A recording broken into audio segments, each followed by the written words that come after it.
नमस्कार विद्यार्थियों, एक बार पुनः आप सभी का स्वागत है मैथ्स की क्लास में। यह हमारा फोर्थ मॉडल पेपर है।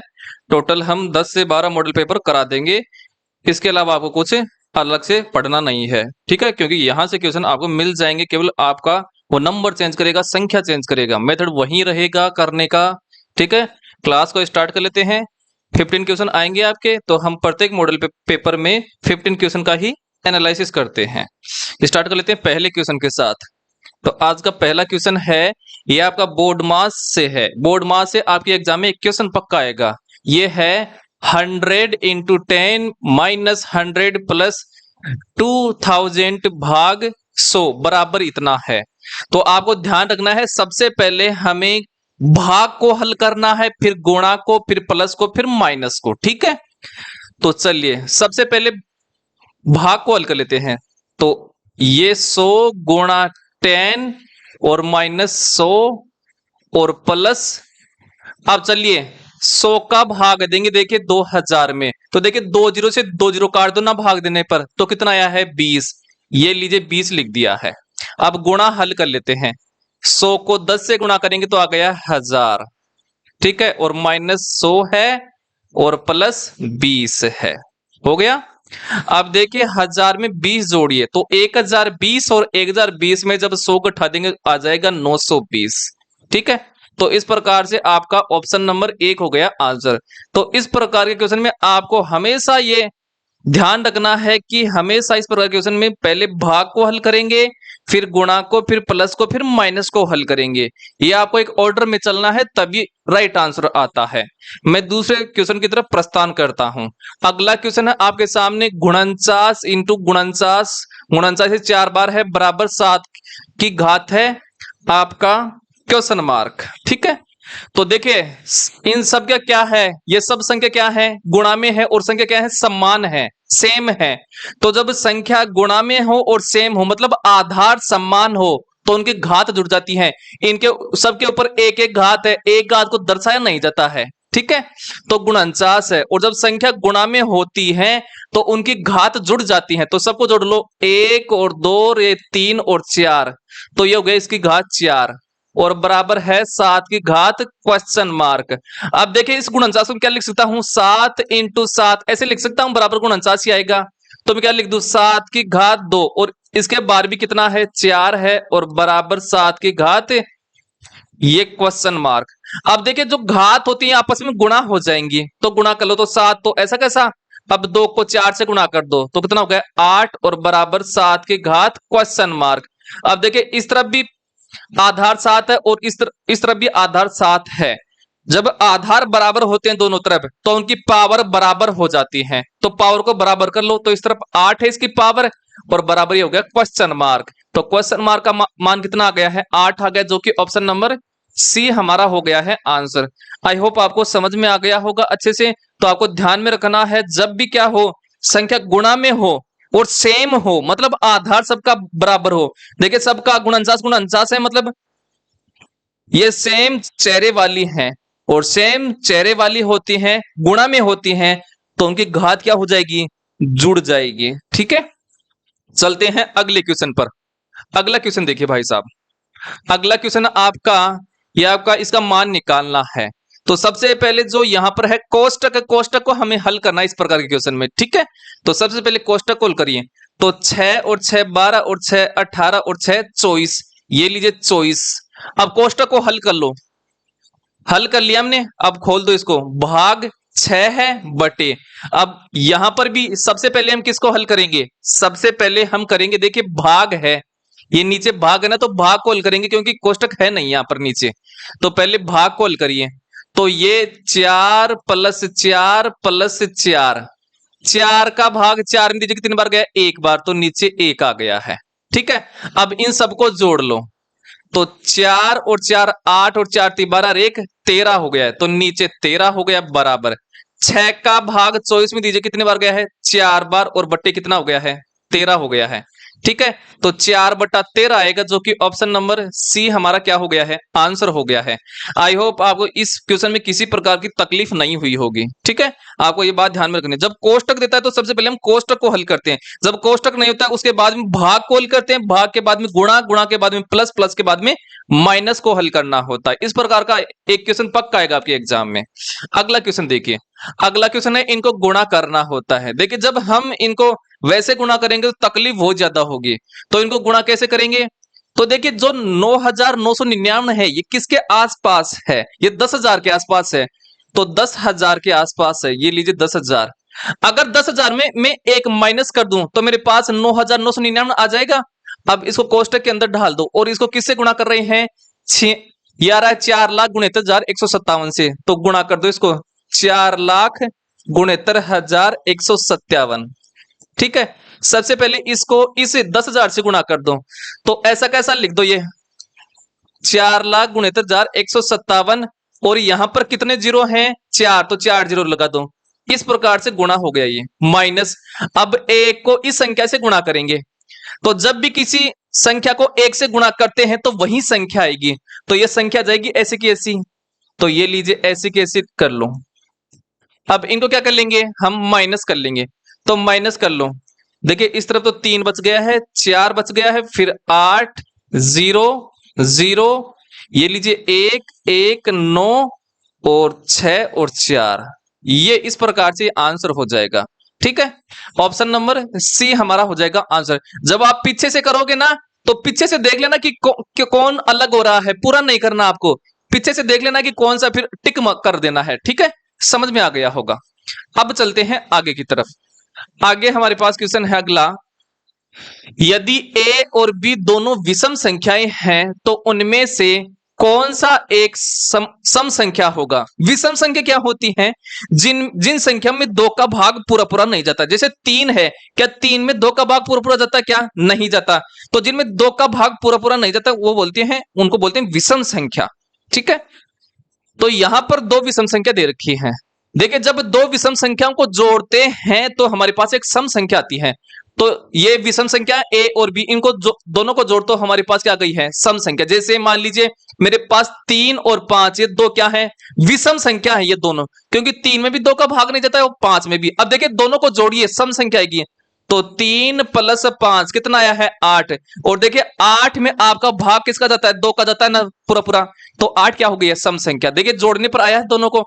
अब जैसे मान लीजिए 7 है और 5 है, दोनों विषम संख्या जोड़ दीजिए इनको, कितना है 12, और देखिए 12 में 2 का भाग जाता है, मतलब जब 2 विषम संख्याओं को जोड़ते हैं तो हमारे पास एक सम संख्या आती है। ठीक है, तो दोनों संख्याओं इनको जोड़ने पर सम संख्या आएगी, तो ऑप्शन नंबर कौन सा हो गया है, ए हमारा आंसर हो गया है। तो आपको यह बात ध्यान में रखनी है कि जब 2 विषम संख्याओं को जोड़ते हैं तो हमारे पास एक सम संख्या आती है। चलते हैं अगले क्वेश्चन पर। अगला क्वेश्चन देखिए, अगला हमारे पास क्वेश्चन है, ये क्वेश्चन है इनको गुणा करना है, तो एक बार आप जो पॉइंट है इनको भूल जाइए। यहां पर कितना है, 3 है, यहां पर भी 3 है, यहां पर भी 3 है, यहां पर भी 3 है, और यहां पर क्या है, 30 है।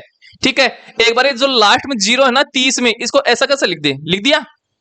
ठीक है, अब 3 और ये 3 और ये 3 और ये 3 और ये 3, इनको आपस में गुणा करिए, तो इनको गुणा करेंगे ना तो हमारे पास 243 आएगा, तो ये 243 लिख दो, और देखिए लास्ट में 0 था तो 0 हमने ये यहां पर लगा रखा है। ठीक है, अब पॉइंट गिनिए कि कितने हैं। देखिए यहां पर पॉइंट है, ये 3 पीछे है, 3 डिजिट तो यहां पर है, यहां पर ये पॉइंट है, यहां पर 2 डिजिट है, तो 3 और 2 कितना हो गया, 5, और 1 डिजिट यहां पर है पॉइंट के बाद में, तो कितना हो गया, 6। तो हमें यहां पर 6 डिजिट छोड़ने पीछे, तो एक तो 0 हो गया, 3, ये हो गया 3 4 5 और 6, जब नहीं होते हैं डिजिट तो हमें 0 लगाना होता है। अब पॉइंट लगा दो, अब देखिए इस पॉइंट के पीछे 6 डिजिट हो गए, तो ये हो गया आपका आंसर। ठीक है, समझ में आ गया होगा ये वाला क्वेश्चन आपको। ये यहां पर क्यों नहीं आ रहा है भाई साहब, 243 यही आना चाहिए आंसर तो। एक मिनट रुकिए,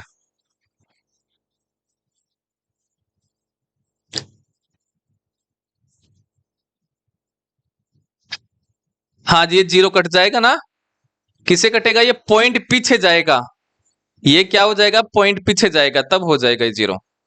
ठीक है, तो इस जीरो को हटाइए भाई साहब यहां से, तो ये होगा आंसर। ठीक है, तो ये हमारा क्या हो गया, आंसर हो गया है। क्योंकि ये जो जीरो है, ये एक जीरो, ये एक अंक पीछे खिसका देगा इसको, तो ये हमारा आंसर हो गया है। ऑप्शन नंबर कौन सा हो गया है, सी हमारा आंसर हो गया है। आई होप आपको यहां तक समझ में आ गया होगा।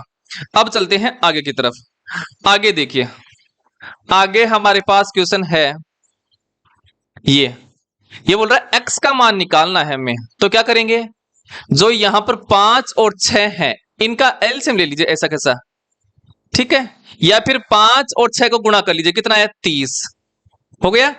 अब ये जो 6 है, इस 6 को इस x से गुणा कर लो, तो कितना है 6x। बीच में माइनस का चिन्ह है तो माइनस लगा दो। अब ये जो 5 है, इस 5 को इस x से गुणा कर लो, तो कितना हो गया 5x, और बराबर कौन बैठा है 4।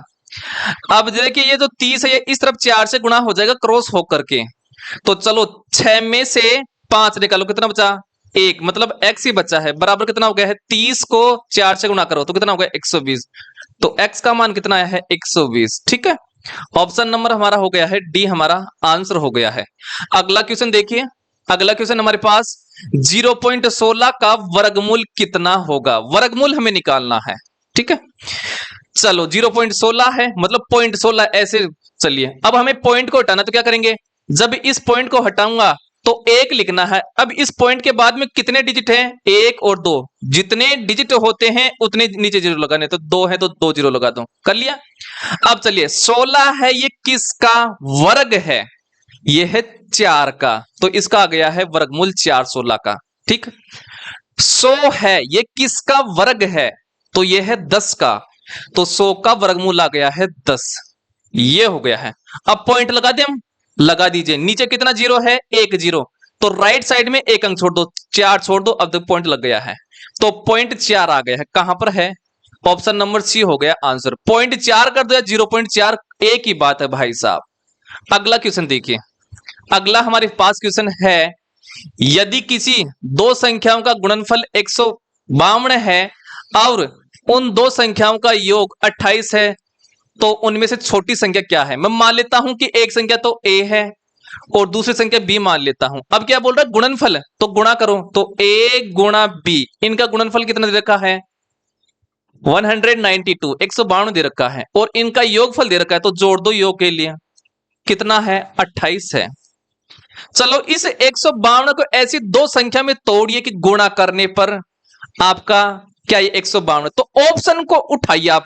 मान लीजिए 12 है पहले एक संख्या, तो 12, अब मैं 12 में कितना जोड़ू कि 28 हो जाए, तो ऐसे कर दो, 28 में 12 निकाल दो आप, तो आ जाएगी दूसरी संख्या, तो 16। अब देखिए कि ये 12 और 16 28 हो रहे, क्या हो रहे हैं भाई साहब। अब इनको 16 और 12 को गुणा करिए कि 152 आ रहे हैं, क्या बिल्कुल आ रहे हैं। तो आपका छोटी संख्या तो हो गई है 12 और बड़ी संख्या कौन हो गई है 16, मतलब इनमें छोटी संख्या कौन है 12 और बड़ी संख्या हो गई 16। हमें क्या पूछा है, छोटी संख्या, तो छोटी संख्या 12 हो गई है। ठीक है, इस प्रकार के क्वेश्चन को ऐसे ही करना, आपको निपटाना ऐसे ही, ऑप्शन में मिल जाएगा आपको। ठीक है, ऑप्शन नंबर ए हमारा हो गया है आंसर। अगला क्वेश्चन देखिए, अगला हमारे पास क्वेश्चन है, एक आयत की लंबाई और चौड़ाई का अंतर हमें दे रखा है 23 मीटर, यदि इनकी परिमिति मतलब परिमाप 206 मीटर है, तो इसका क्षेत्रफल कितना होगा, यह हमें बताना है। चलिए देखिए, हमें लंबाई और चौड़ाई का अंतर दे रखा है, तो L माइनस बी, ये दे रखा है 23 मीटर, कितना दे रखा है 23 मीटर, और हमें परिमाप दे रखा है, तो आयत का परिमाप क्या होता है, वो होता है 2 गुणा L प्लस बी, और इसका मान कितना दे रखा है बराबर में 206, ये लीजिए 206। देखिए 2 के पहाड़े से काट दें हम, 206 को कितने बार गया है 103 बार, तो L प्लस बी का मान कितना आया है 103 आया है। अब एक तो ये समीकरण ले लीजिए, L माइनस बी कितना आया था 23, इसके नीचे लिख दो ये L प्लस बी कितना आया है 103। अब इनको जोड़ लें तो जोड़ लो, देखिए b से b कट गया है, क्योंकि एक प्लस का है एक माइनस का है, L और L कितना हो गया है 2L हो गया है, और इस तरफ 23 और 103 कितना हो गया है, ये हो गया है 126। 2 का भाग दीजिए 126 में, तो कितनी बार गया है 63 बार, मतलब L का मान कितना है 63। अब देखिए L और B दोनों का योग कितना है 103, तो B का मान कैसे निकालेंगे, तो इस 103 में 63 निकाल दो, तो कितना आ गया है 40। ठीक है, हमें क्या निकालना है, क्षेत्रफल निकालना है। तो आयत का क्षेत्रफल क्या होता है, लंबाई इंटू चौड़ाई होता है। तो एल इंटू बी, एल का मान कितना है 63 और बी का मान कितना है 40, लीजिए 40। अब गुणा कर लो तो 0 4 3 12 24 1 25, 2520 आ गए हमारे पास, जो कि ऑप्शन कौन सा हो गया है, डी हमारा आंसर हो गया है। आई होप आपको ये अच्छे से समझ में आ गया होगा और किसी प्रकार की तकलीफ नहीं हुई होगी। अगला क्वेश्चन देखिए, अगला हमारे पास क्वेश्चन है, रीना की उम्र सुनीता से दुगना है, 3 वर्ष पहले उसकी उम्र सुनीता से तिगुनी थी, तो अभी रीना की उम्र कितनी है।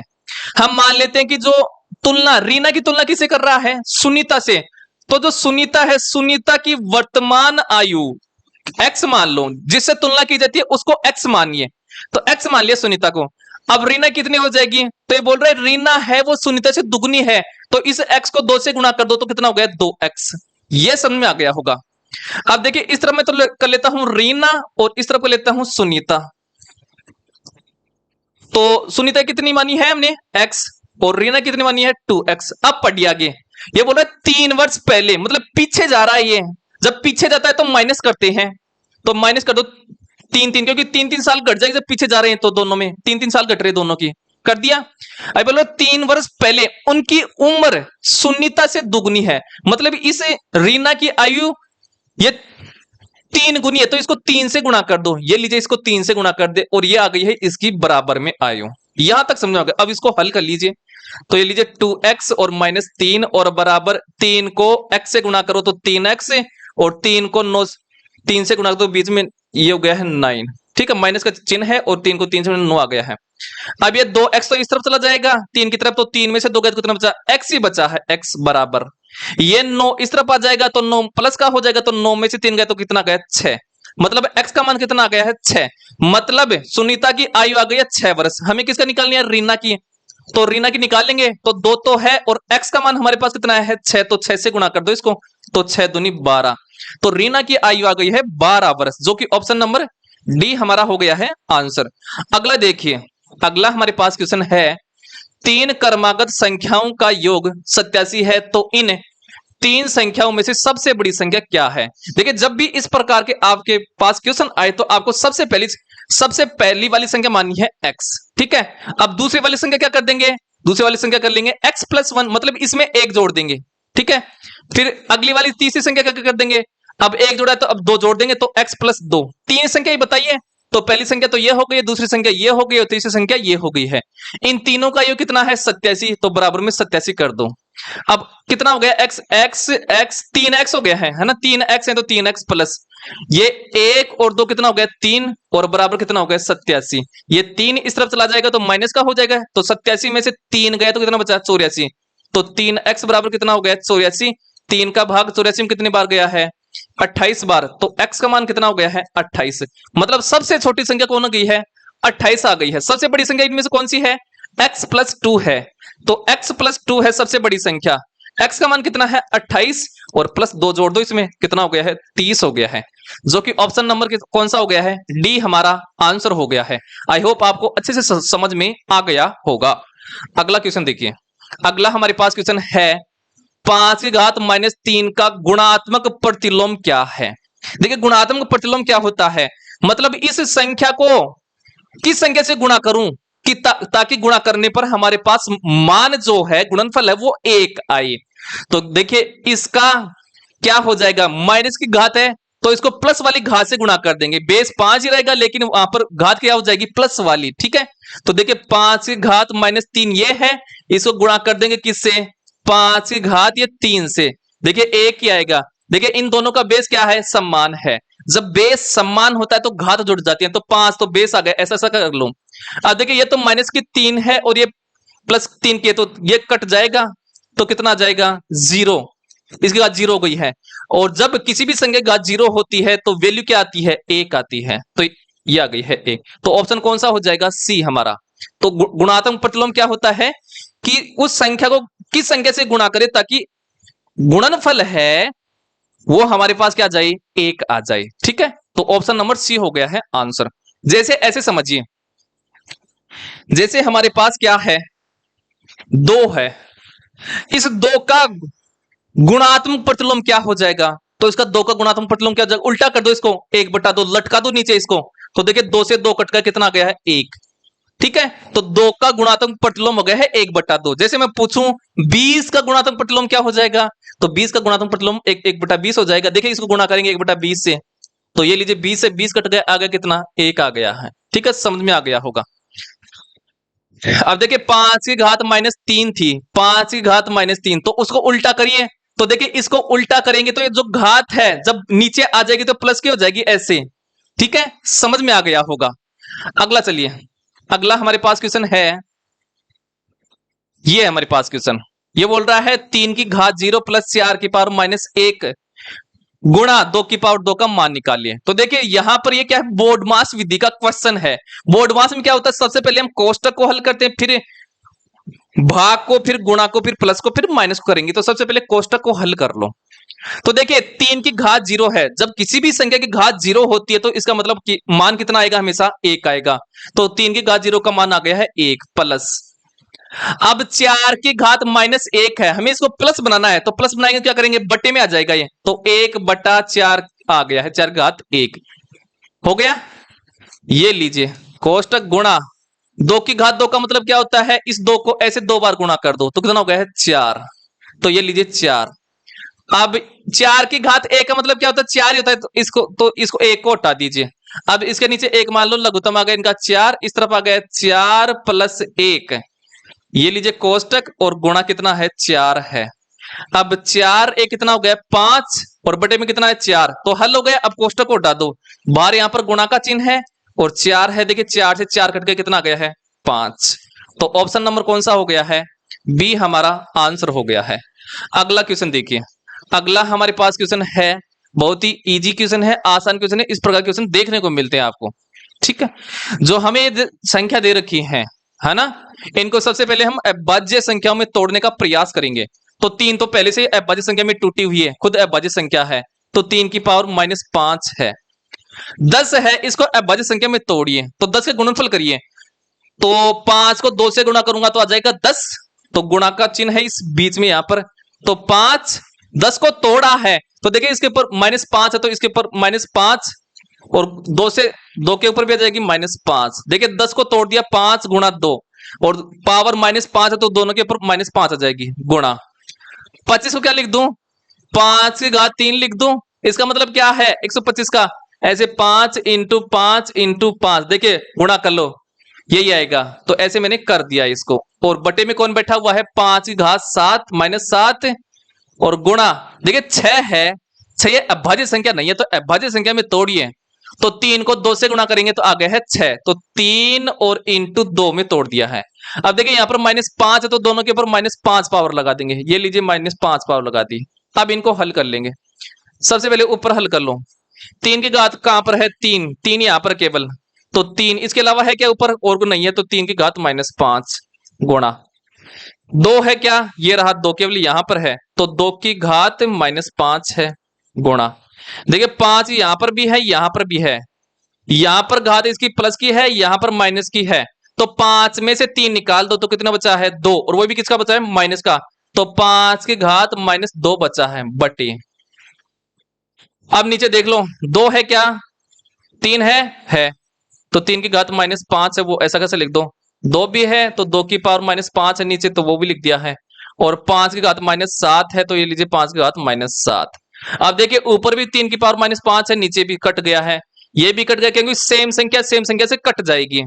अब देखिए यहां पर 5 की पावर -2 है, और यहां पर 5 की पावर -7 है, तो 2 की पावर कट जाएगी, है ना, 2 की पावर कट जाएगी, तो नीचे 7 में से 2 घटा दो तो कितना बचा है, 5, तो ऊपर बचा है 1, नीचे की क्या बचा है, 5 की पावर -5। जब ये 5 की पावर -5 ऊपर जाएगी तो घात प्लस की हो जाएगी, जब नीचे माइनस की होती है तो ऊपर लेकर जाते हैं प्लस की हो जाती है घात, तो क्या आ गया है, 5 की पावर 5 आ गया है। ये समझ में आ गया होगा। ऑप्शन नंबर कौन सा हो गया है, सी हमारा आंसर हो गया है। आई होप आपको ये अच्छे से समझ में आ गया होगा। इस प्रकार का आपका एक क्वेश्चन पक्का आएगा भाई साहब, ठीक है। ये जो आप सरल समझ रहे हो ना इसको, यही आपको परेशान करेगा, यही तकलीफ देगा। आज के लिए हम इतना ही करते हैं।